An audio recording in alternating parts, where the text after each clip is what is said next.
We're opening up our phone lines here on Headlines today. That's what we do. We give you a chance to put your voice out now on our continuous campaign, Rage Against Apathy. 7 days later, the Prime Minister has spoken out in that 2-minute, 15-second address to the nation earlier today. Did the Prime Minister's address promising security for women comfort and assure you? If it did, if it didn't, we'd like to hear your voice, either in support or against the government and the Prime Minister. That's the number on your screen, 0120-480-7273. Call us. We'd like to hear what you think.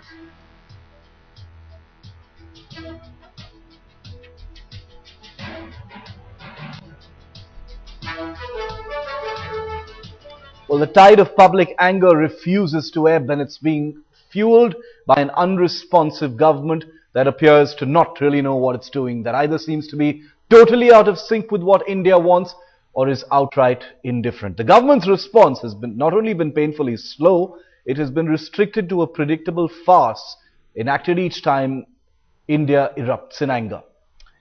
When the nation needs visible leadership, the Prime Minister took 7 days to even establish contact with this country.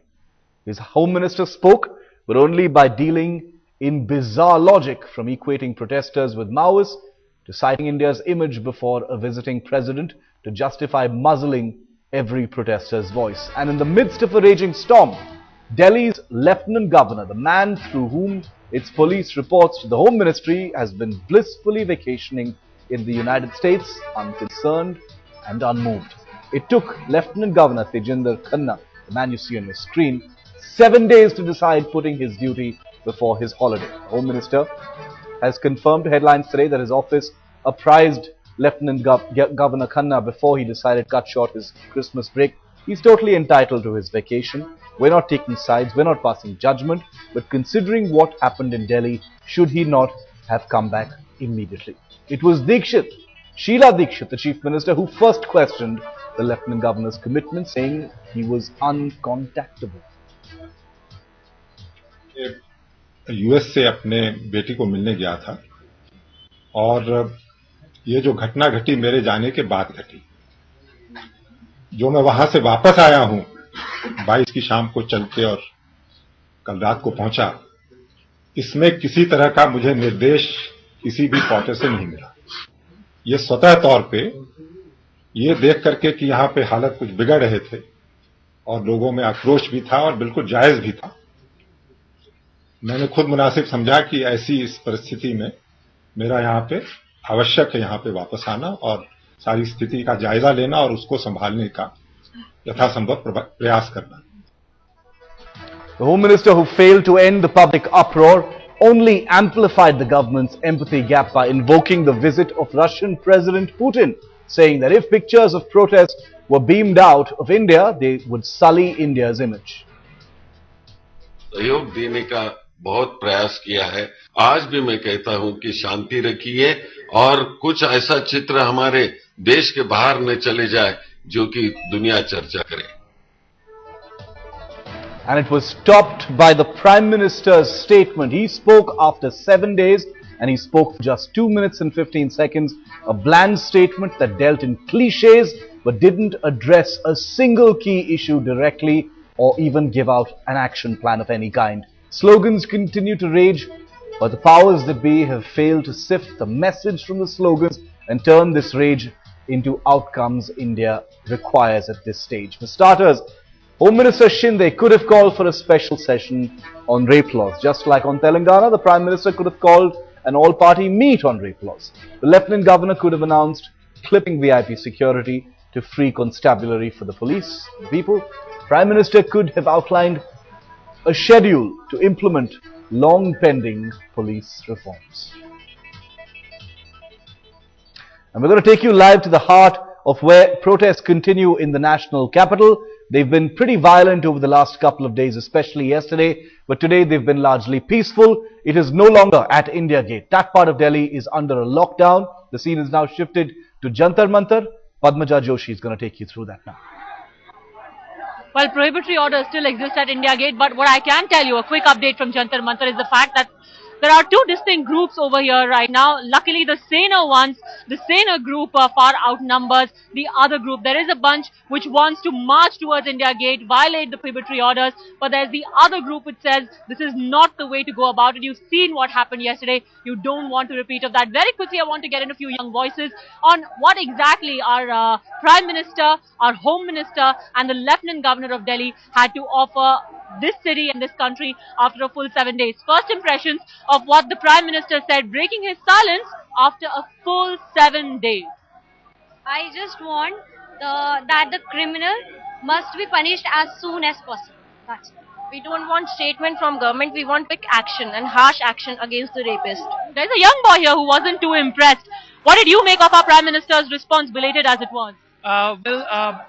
What he does, he always does the same. Keeping the silence will not work here right now. Even the speech would not work. We should go. They should go ahead and make a good or a strict rule or maybe a law so that everybody can stop doing all these things. Whatever is Instead happening of just lip service, special session of Parliament. That's what the BJP is demanding. Yeah, but these kind of demands will always be there.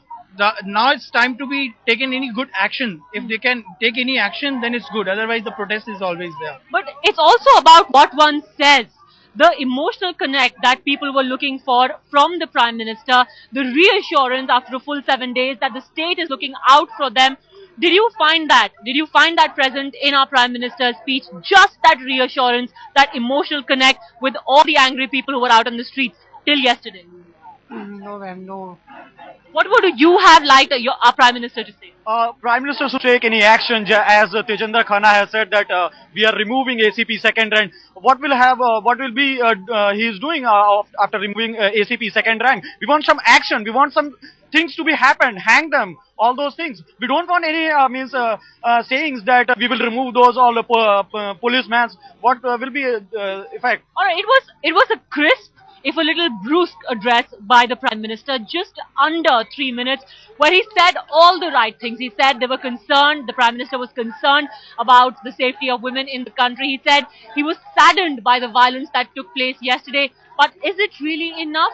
Listen in for yourself and judge. There is genuine and justified anger and anguish at the ghastly crime of gang rape committed last Sunday in Delhi.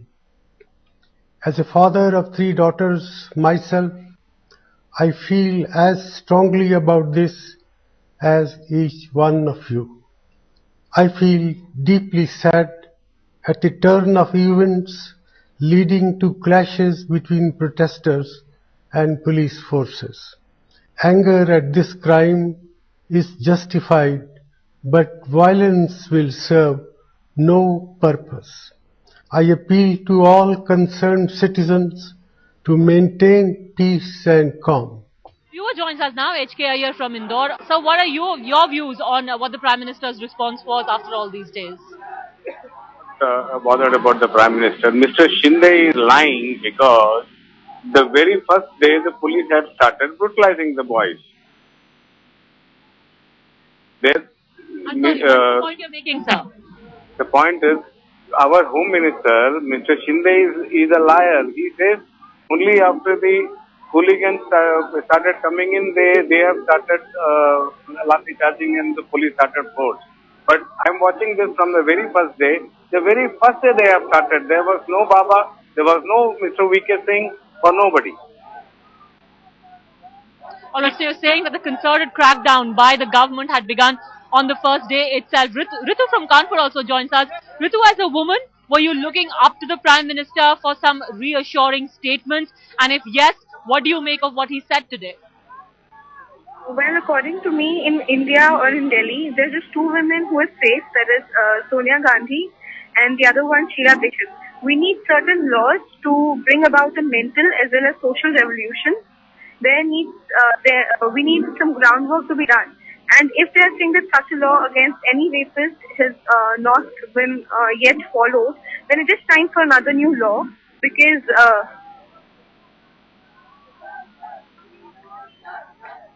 all right.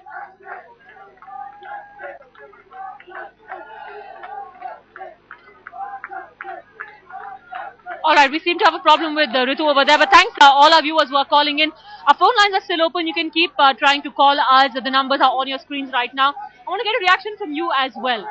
Our leadership as a whole, do you think that they were completely caught on the wrong foot?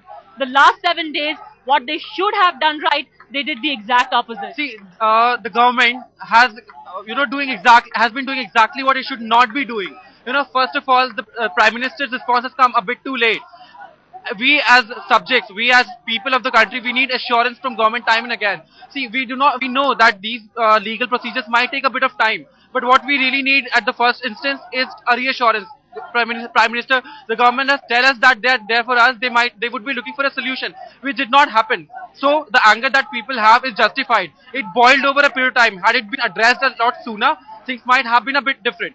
But they did exactly the same thing. Again, what yesterday happened was, instead of trying to pacify people, they brutally, I would say, brutal is the word that I would use.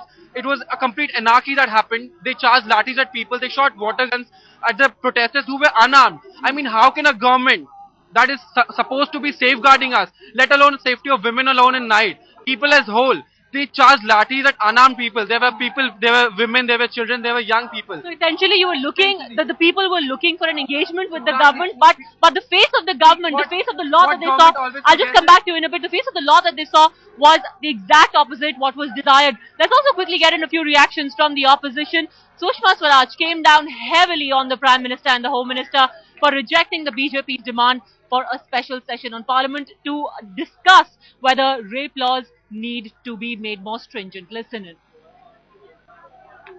हमने दो सुझाव इस सरकार को दिए।